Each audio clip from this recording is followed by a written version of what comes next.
ఏది మంచి బుక్ అవుతుంది?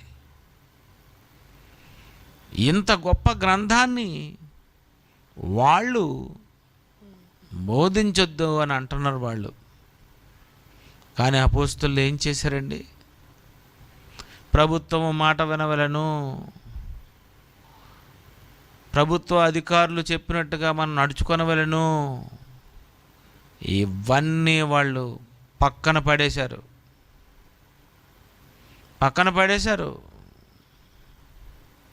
మంచి చేస్తే వద్దంటారేటి, కుంటివాడిని బాగు చేస్తే వద్దంటున్నారేటి, రోగులను స్వస్థపరిస్తే తప్పంటారేటి.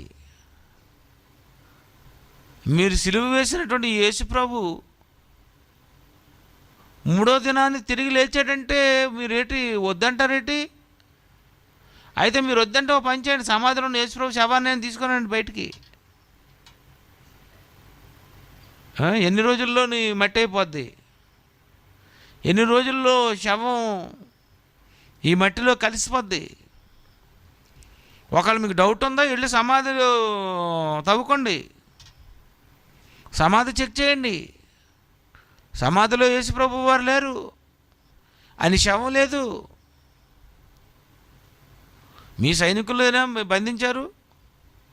మీ సైనికులేనా రాయి పెట్టి సీలు వేశారు? అలాంటి ఆయన తిరిగి లేచాడు అని మేము చెప్తున్నాం. మీకు అనుమానం వస్తే అక్కడికి వెళ్ళి చూడండి, శవం లేదనుకుంటే మీరు నమ్మండి.